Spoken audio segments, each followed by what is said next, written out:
If you look at, this is my opinion, and you can take it for what it's worth, the images of Satan in Paradise Lost and in Dante's Inferno are unbelievably instructive. If you start to understand that what these thinkers were trying to do was to produce an imaginative representation of evil, and evil as an embodied and transcendent being, and the psychological rationale for that, I believe, and it has something to do with our ability to communicate, which you referred to earlier, is that the evil we do is informed by the entire human race's conception of what constitutes evil.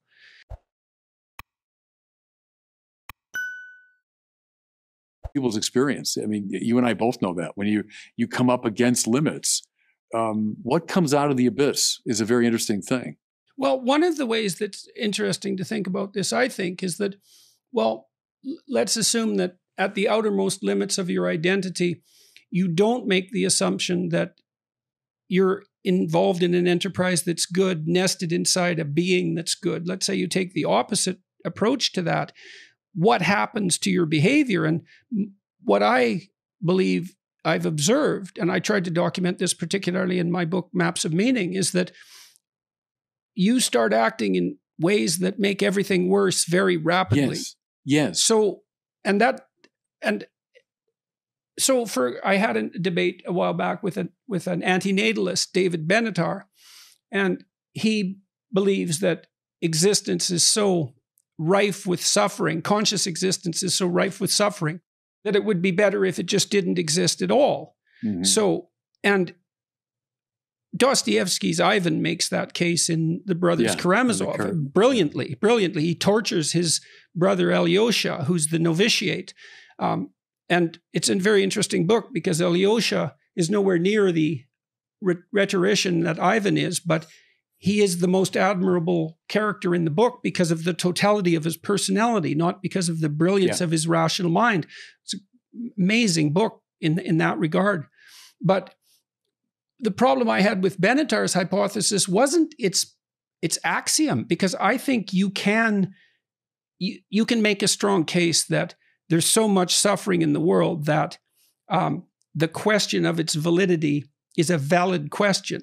The problem for me there is that if you do that and you start to act that out, things appear to take a vicious turn very rapidly. You start working against everything that's alive and striving. Yes.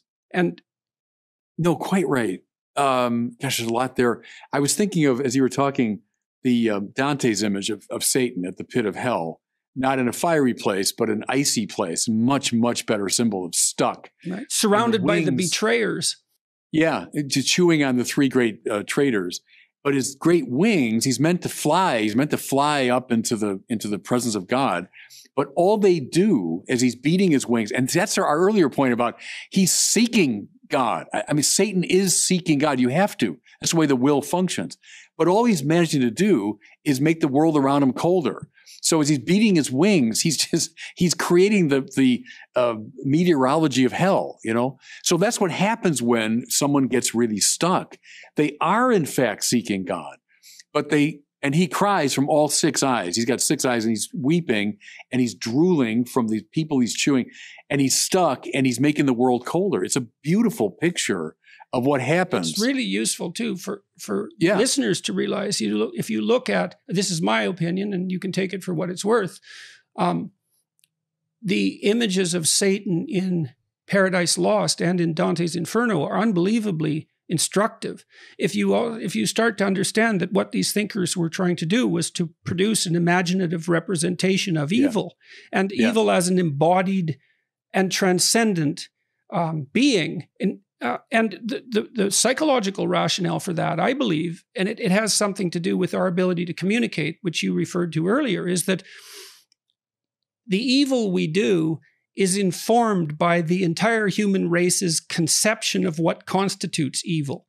Mm-hmm. And stretching back from the beginning of the time when we began to communicate. So, for example, you see this quite clearly. I read the Columbine killer's notes in quite a bit of detail, and it's saturated with satanic thought. And the reason for that is that sort of thought is part of the culture.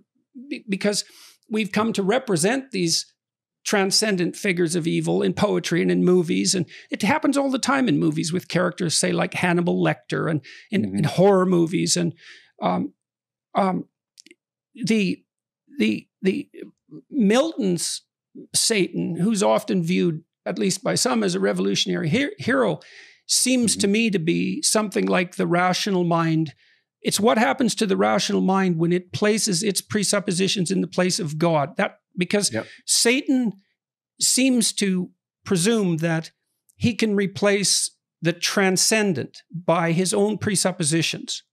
And I think that's my reading of that, is that's actually what happened on Earth not long after Milton wrote, when these totalitarian states emerged. It's something Solzhenitsyn commented on, where the presuppositions, the utopian presuppositions of man, rationally thought out, were seen as sufficient to represent everything, the totality, to eliminate the need for something transcendent. And the consequence of that was that they produced something that looked an awful lot like hell. Like hell. And Dante did that more psychologically. And so Milton, being the great poetic genius that he was, had a poetic sense that that was what was coming down the pipelines.